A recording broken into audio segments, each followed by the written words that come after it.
everyone, welcome back to our masterclass. Hari ini kita bersama Mbak Dina Jasanti di sini, a very creative director, and today we're gonna talk about building emotion from script to screen. Oke, mungkin kita mau ngomongin tentang goal of the film dulu kali ya, Mbak. Nah, sebenarnya goal-goal untuk membuat film itu apa? Ya jadi setiap kali kalau kita nonton satu film itu selalu keluar dari bioskop, keluar dari setelah selesai nonton film adalah perasaannya kayak gimana ya? Apakah itu yang tadi masnya bilang bahagia? Apakah itu seru? Apakah itu takut? Apakah itu oh my god ini filmnya apa sih, aku nonton apa? Itu semua adalah emosi. Nah jadi emosi apa yang akan ditampilkan, yang kita dapatkan adalah after take-nya, aftermath saat kita nonton film itu. Nah itu sangat penting. Jadi pada umumnya sebelum kita bikin film pasti kan ada diskusi nih, director sama produser atau filmmaker. Ini tujuan filmnya apa ya? Ada statement nggak? Kayak let's say anti-bullying. Jadi setelah kita nonton film ini, ekspektasinya adalah kalau ke sekolah jangan bully yang lain gitu. Nah itu adalah statement. Tapi statement ini tidak bisa tercapai kalau kita aja sebagai filmmaker dari filmnya nggak bisa mencapaikan emosi atau telepati itu sama penonton. Ya kalau penonton keluar dari bioskop nggak rasa apa-apa, ya statementnya juga nggak akan tersampai gitu. Makanya emosi ini sangat penting dan relatability sangat penting. Nah pada dasarnya kalau kayak gitu, tujuan dari film itu gampang untuk mendapatkan emosi dari penonton. So what we wanna do adalah move the audience. That's the basic gitu.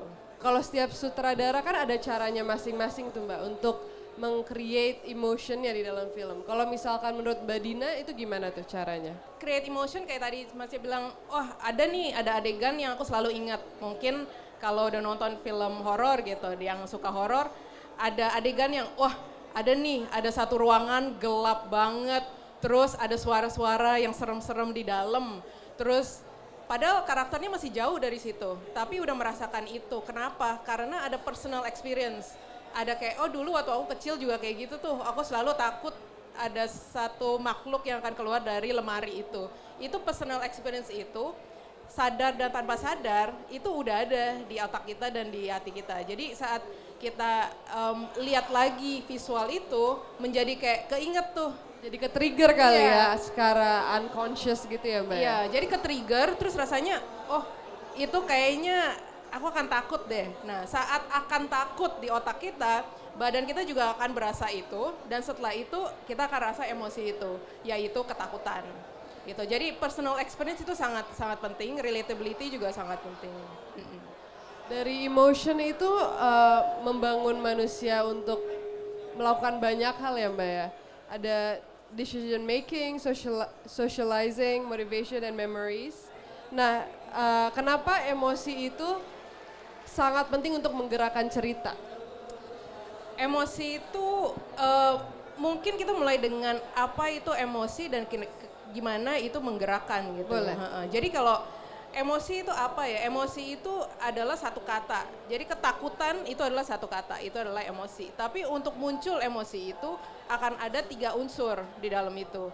Jadi unsurnya adalah dari otak, the brain, the body, sama environment.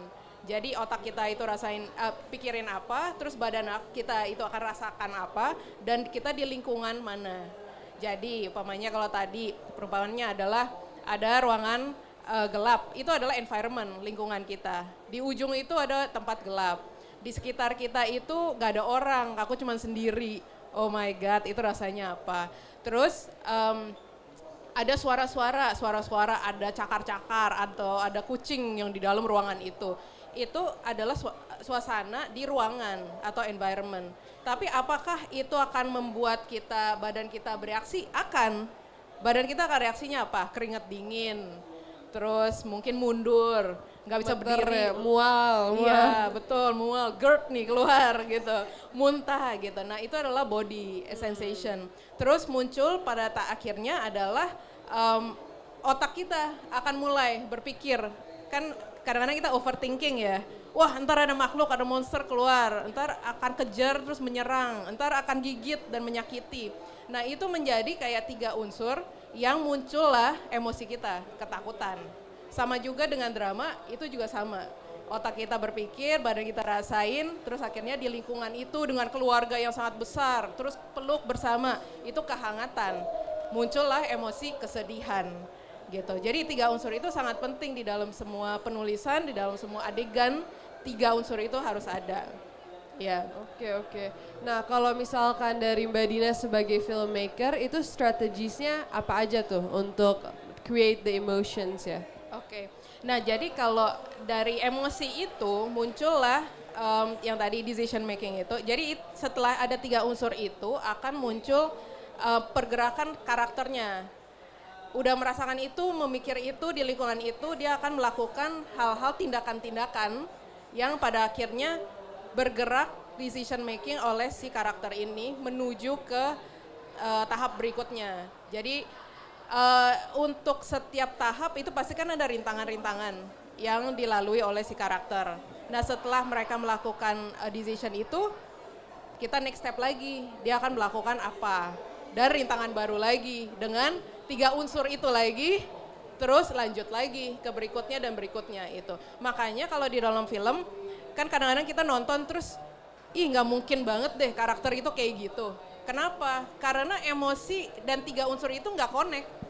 Lah kalau si tempat itu terang benerang, terus nggak ada suara, terus rame, ya apakah itu akan serem? Enggak. Makanya banyak film horor orangnya cuma satu di dalam ruangan yang gelap gitu. Decision making itu jadi akan penting kalau 3 unsur itu nyatu jadi satu. Makanya setiap adegan, setiap scene itu penting untuk kita build. Nah, emosi itu nggak akan muncul, ya udah muncul aja, kita create aja, enggak. Itu semua kalau menjawab pertanyaannya, itu semua turun ke tahap-tahap kita untuk produksi. Jadi tahap produksi kita kan ada, kalau kita kerucutin ada 4 ya. Jadi development writing, terus ada productionnya sendiri, shooting, terus ada post production. Nah, dan di antara itu ada pre-productionnya. Nah, di writing itu sangat penting. Kalau penulisan itu, skrip itu kan jadi jantungnya dari filmnya sendiri. Nah, ya gimana? Itu ada kitabnya film ya, Betul. jadi semua mengikuti itu. Apalagi dengan kru sebanyak itu, visinya satu membuat film yang ada di naskah tersebut ya Mbak ya? Ya, harus ada gitu. Nah, kitab itu yang dimana kita pegang banget. Gimana untuk create si emosi itu semua dari kitab itu. Nah, makanya tadi gimana 3 unsur ini bisa dengan konsisten kita terapin terus di kitab ini. Jadi setiap adegan, setiap scene di dalam film ini harus mendapatkan emosi itu. Emosi itu nggak harus semuanya ledak-ledakan ya. Kalau enggak ya film ledakan ini semua. 90 scene Action jadi ya Mbak ya kalau ledak-ledakan. Iya. Jadi ada yang scene yang build up doang. Itu untuk cuman untuk dapat suasana. Terus berikutnya gitu. Tapi setiap scene itu harus ada 3 unsur itu dan membuild si emosi itu menuju satu. Yang dimana entar ada kursus sendiri tuh soal sequence dan lain-lain gitu. Oke. Nah, kalau misalkan dari 4 itu yang menurut Mbak paling challenging mana Mbak? paling challenging pastinya penulisan. Penulisan. Walaupun uniknya penulisan adalah penulis nggak harus di lapangan kan. Jadi Betul. dia bisa ya melakukan segala hal dan menulis kita ada di atas gunung, terus 5 orang naik ke gunung, terus lompat ke bawah. Ya gampang sekali ya ditulisnya. Tapi jikalau itu membantu emosi, ya ditulislah. Karena itu penting gitu. Nah, penulisan itu ada beberapa unsur. Kalau di slide itu nggak usah semuanya aku bahas, tapi let's say emotional impact itu sangat penting. Emotional impact itu adalah secepat mungkin di dalam film kita membantu penonton untuk masuk ke dalam kehidupannya karakter. Kalau sekarang makin lama, kalau kita nonton banyak banget Netflix ya. Iya betul. Di 5 menit, 2 menit awal aja, kita udah tahu tuh karakternya mau ngapain, karakternya Background mau story-nya apa gitu ya. Iya, backstory, aims-nya apa, wants-nya apa. Kalau bisa ada rintangannya udah langsung. Kalau bisa udah salah satu dari keluarganya mati gitu. Nah itu semua udah di awal. Nah emotional impact ini cuman kita bisa dapetin kalau kita bisa dan berhasil mengajak penonton masuk ke dunianya karakter secepat mungkin. Maka apapun yang terjadi kepada karakter ini kita akan rasakan. Jadi kita udah nggak susah tuh. Karena kita udah peduli ya Mbak ya, kalau kita udah mengenal seseorang, kan sebelum sayang kita harus kenal dulu kan. Betul, harus, mungkin di secepat itu karena biar orang-orang lebih peduli ya, kita harus kasih kenal karakter kita secepat mungkin gitu nggak sih Mbak? Ya betul. Nah apalagi kalau kita ngomongin relatability, sebisa mungkin karakter ini bisa relatable sama penonton. Jadi balik lagi ke target audience. Kalau kita ngomongin, wah ada karakter yang tinggal di anta beranta di Mars, agak sulit ya, kita nggak tahu lah, nggak relatable. Tapi kalau karakter ini tinggal di Mars tapi dia ada bapak, relatable karena kita semua ada bapak juga gitu. Walaupun kita temu atau nggak ketemu, tetap ada gitu sosok itu. Jadi relatability ini jadi penting dan emotional impact di setiap scene itu jadi penting. Terus lanjut juga ada moments. Kalau moments, again emotional moments itu nggak muncul gitu aja. Jadi kalau kita bilang Budi jalan ke pasar, ya udah. Tapi nggak ada momen kan, ini emotional momennya di mana? Beda dengan Budi jalan ke pasar, di tengah jalan dia ketemu sama mantannya dan ternyata mantannya ada pacar baru. Wah, udah nih, Udah trigger. ada bayangan, wah perasaannya bagaimana gitu kan. Ya, jadi kalau aku pribadi rasa bahwa skrip yang bagus adalah saat kita baca, terus ke-trigger tuh banyak hal. Ke-triggernya, wah kita bisa bikinnya dia lebih iri, wah dia lebih seneng, dia lebih happy. Nah itu jadinya satu kitab yang kita baca, tapi di visualnya director adalah gambar. Jadi saat aku baca skrip kan banyak ya skrip yang kita baca, terus setelah baca terus hampa, jujur aja kayak aku mau rasa apa ya gitu. Akhirnya kita harus ngisi semua di tengah-tengah, between the lines gitu. Tapi skrip yang bagus adalah saat kita baca setiap adegan, emosi itu udah keluar tersendiri. Jadi nggak usah kita menambah-nambah lagi, itu semua udah terpapar. Jadi saat kita baca, emosi kita juga lanjut naik turun gitu. Nah itu gimana munculnya? Muncul dari emotional impact dan emotional moments kecil gitu. Moments itu bisa simple ya. Di dalam skrip itu bisa cuma 1 kalimat, 2 kalimat. Tapi kalau cukup kayak tadi Budi ke pasar di tengahnya ketemu sama mantan dan mantannya ada pacar baru. Itu 1 kalimat yang sama. 1 kalimat juga Budi ke pasar untuk beli ikan. Itu juga 1 kalimat. Tapi bedanya di tengahnya tuh udah ada momennya. Betul. Ya, jadi skrip itu sangat penting sih untuk trigger itu. Jadi moments ini kita bisa create. Tapi kadang-kadang kalau kita ngomong soal relatability, banyak hal itu terjadi, apalagi film drama, itu biasa banget di kehidupan kita. Let's say, berantem antara suami istri, itu sering banget ya. Terus ya udah kita berantem, antara kita ledak-ledakan atau kita silent treatment gitu. Tapi secara film, kalau ada satu film ada beberapa berantem, caranya gimana ya itu gambarin ya? Apakah ledakan-ledakan terus? Jadi 5 scene ledakan, kan enggak ya. Jadi kita harus milih tuh. Kita saat itu mau milih emosi seperti apa. Apakah kita fokusnya ke pasutri ini? Apakah kita fokusnya ke anak ini? Apakah kita fokus ke mertuanya, menantunya? Nah, itu akan sangat penting saat kita bedah skrip. Jadi kita tahu kita kameranya kemana. Atau kita ingin penonton mengikuti siapa untuk mendapatkan emosi apa. Gitu. Nah, ini ada contoh 2 video, dua-duanya juga berantem. Tapi kita memilih untuk fokus ke orang yang berbeda. Jadi yang pertama. Anda juga kayak, itu one shot tuh kenapa Mbak? Itu one shot karena emosional sih. Setiap kali kalau kita ada cut di dalam film, itu pasti ada kesadaran. Walaupun cutting yang bagus adalah kita nggak akan sadar, itu ada cut. Tapi untuk dapat satu long shot itu juga ada pemilihan. Kita mau nunjukin emosinya siapa.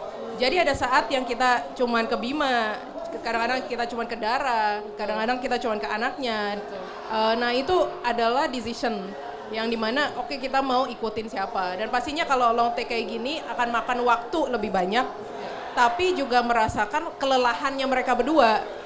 Dan secara blocking itu akan mengaruh. Jadi siapa yang di belakang, siapa yang di depan, siapa yang Difokusin, gamblang, ya. ya betul. Terus hadap-hadapan, siapa yang hadap siapa yang ngerasa ini lebih penting, tapi yang satu lagi menoleh gitu. Itu jadi kayak satu performance. Kedua adalah pemilihan emosi yang kita mau cari itu apa. Mungkin perbedaan dengan video kedua kali ya. Video kedua, mau kita tonton dulu kali ya video kedua kali ya. Video ini karena berantemnya udah berkali-kali, orang tuanya itu udah nggak penting. Intinya adalah impactnya berantem ini ke anaknya itu apa gitu. Jadi kita memilih untuk ya udah kita fokus ke anaknya dan ternyata impactnya juga sama kan. Emosi yang didapat juga sama. Walaupun kita nggak nunjukin ledak-ledakannya si Pak Sutri ini, tapi lebih ke anaknya. Tapi again secara kreatif dan secara teknis pasti lebih ribet ya. Karena anak sekecil 3,5 tahun disuruh nangis terus suruh jalan sejauh itu terus suruh lempar itu kan juga secara teknis. Tapi kita nggak bahas teknis dulu. Kita bahas apa emosi yang kita ingin sampaikan dan siapa karakternya kita harus ikutin untuk mendapatkan emosi itu. Baru kita pikirin soal teknis. Nah kalau misalkan pemilihan keputusan itu tuh diambil dari pre-production atau saat di set, Mbak? Pasti di pre-production, sebisa mungkin. Oke. Iya. Karena nggak semua director kan seperti itu ya. Soalnya aku mau tahu flow-nya Mbak Dina. Karena penting banget untuk menjaga emosi, apalagi film-film Mbak Dina tuh sangat drama yang seringnya bikin nangis ya, bikin nangis penonton. Jadi yang mau merasakan emosi-emosi tertentu, yang mau ke bioskop dan nangis itu menurut aku film Mbak Dina cocok sih. Iya. Nah itu gimana tuh Mbak flow-nya? Kalau aku sih lumayan sangat-sangat ingin prep itu sangat panjang sih. Karena sebelum aku ngomongin prep itu kan pastinya apa yang kita mau lakukan saat produksi kan. Betul. Kayak kalau tadi saat aku baca skrip, jadi saat menerima skrip itu selalu ada tahap yang udah jangan pikirin teknis dulu deh. Kalau kita ngomongin teknis segala hal itu jadi keterbatasan. Pasti kan kita ada limit segala hal lah, limit waktu, limit duit, limit kru, SDM, limit segala hal tuh limit. Budget itu berapa besar, itu ada limitnya gitu. Jadi saat baca skrip, apa dulu nih yang kita mau sampaikan, apa emosi apa dulu nih gitu. Nah saat itu kita bedah, nah saat bedah itu kayak tadi keputusan untuk oke, scene ini kita fokus ke Pak Sutri, scene ini kita fokus ke anak. Nah baru kita masuk ke teknis. Nah dalam produksi itu ada beberapa tahap. Satu adalah kan yang penulisan itu. Next adalah produksi saat kita prep setiap scene itu mau diadain apa gitu. Nah itu ada department-departmentnya. Nah departmentnya let's say kamera lighting itu selalu department. Art itu sampai ke make up, kostum, warna. Terus juga ada post production. Nah tahap-tahap itu sound design juga. Nah itu semua akan kita bahas secara kreatif untuk menyampaikan emosi itu. Setiap departemen menurut mereka secara kreatif bisa kayak gimana. Let's say ada yang kamera bilang, tim kamera bilang oke, kita mau pakai lebih banyak lensa 25 dan 50 atau bahkan 50 ke 85. Kenapa? Karena efek dan rasanya itu beda. Terus ada juga kok kita mau wide shot banget karena kita mau nunjukin rasa kesepian itu lebih banyak. Tapi rasa kesepian itu juga bisa didapatkan di lensa 85 which is dekat banget gitu. Itu jadi decision yang kita obrolin sebagai director tuh aku kan ngobrol one to one sih. Jadi bukan langsung kayak tidak secara forum besar ya, gitu. Bukan. Jadi kita ada satu sesi yang kita brief. Oke, ini di pandangan aku nih, pikiran aku saat aku baca skrip, this is what I see gitu. Tapi masing-masing itu ada masukan dan aku sangat-sangat terbuka untuk masukan itu. Menurut aku film itu kan kolaborasi ya. Jadi bukan cuma itu jadi otoriter, itu menjadi kayak film aku, udah selesai gitu. Tapi bukan, ini seharusnya kolaborasi dan berhubungan dengan SDM. Kadang-kadang ada tim yang lebih nyaman untuk memakai kamera tertentu. Lebih nyaman untuk syuting di Bogor daripada di Gunung Merapi gitu. Itu kan kita harus ada kenyamanan itu. Kenapa? Karena seperti ya kita lah, kita pengennya nyaman saat kita syuting. Pemain pengennya nyaman. Kru juga sama. Mereka itu pengen nyaman untuk melakukan karyanya mereka, maka bisa utamain apa yang kreatifnya. Jadi one on one itu sangat penting. Jadi saat kita one on one tuh banyak hal yang kita bisa bahas. Kadang-kadang sungkan. Gak enakan ya kalau misalkan nanti kalau aku ngomong gini di forum ntar impact-nya kayak gimana gitu. Tapi kalau one on one jadi bisa lebih intimate juga kali ya pembicaraannya. Betul. Kan ada kru yang bawel, ada yang diam banget. Betul. Nah kita galinya gimana? Beda-beda. Jadi komunikasi jadi sangat penting. Yang pastinya terutama yang paling penting adalah komunikasi kan. Jadi dari director ke kru itu sama aja kayak ke pemain. Kita tanya aja, dia itu pengennya mau main apa sih? Biasanya aku tanya pertama adalah, untuk film ini kamu mau main apa? Ada kadang-kadang, let's say kostum. Oke. Aku mau main tekstur. Oke, tekstur seperti apa? Jadi setiap tekstur itu ternyata saat digambar itu akan mengeluarkan feeling yang berbeda. Let's say di dalam satu gambar kalau semuanya pakainya silk, ya itu glossy. Udah. Kita jangan ngomongin satu one on one, kita jangan ngomongin soal ntar kamera pasti glossy susah deh. Ntar kamera dan lighting susah deh. Jangan ngomongin itu dulu. Makanya jangan di forum. Kalau di forum pasti dibantah. Langsung dipatahin ya. Iya, aku mau main garis-garis dan pattern. Pasti tuh kamera garis-garis terflicker, nggak boleh gitu. Pasti langsung. Enggak, ada garis-garis yang nggak flicker loh. Nah itu kita bawa ke test cam. Semua garis-garis kita keluarin deh, kita jabarin. Yang mana flicker, yang mana nggak flicker. Itu ya udah. Jadi kita mencoba untuk dukung setiap department. Biar setiap department itu dalam setiap film ada ciri khasnya sendiri gitu. Ya itu yang aku percaya banget sih. Jadi dalam film itu aku pengen setiap department itu atau setiap HODs itu ada signature-nya juga gitu. Biar ini film itu makanya setiap film biasanya DOP aku tuh beda-beda. Itu mempertanyakan kan, semuanya mempertanyakan kenapa DOP-nya beda. Tuh? Iya, aku kenapa juga artnya mempertanyakan. beda. Karena setiap sutradara beda-beda. Karena kemarin Mas Teddy kan dia merasa krunya tuh seperti band gitu kan. Jadi sering latihan bareng jadi lebih luas gitu ya. Kalau Mbak Dina kenapa nih pemilihannya untuk selalu ganti-ganti? Menurut aku kalau Mas Teddy itu ada benernya. Kadang-kadang aku juga berpikir kenapa aku timnya beda-beda terus ya. Tapi problemnya kan cuma komunikasi. Jadi saat komunikasi kita itu lancar, kita ganti-ganti tim tuh is okay. Kunci dari semua itu adalah aku menyampaikan apa yang aku inginkan, dia menyampaikan apa yang dia inginkan. Terus kita cari jalan tengah, dua-duanya shine. Iya. Jadi kita nggak tumpang tindih, tapi justru kita saling menguatkan. Ya seperti kalau let's say kamera, aku pengennya kameranya taruhnya di sini, di kanan.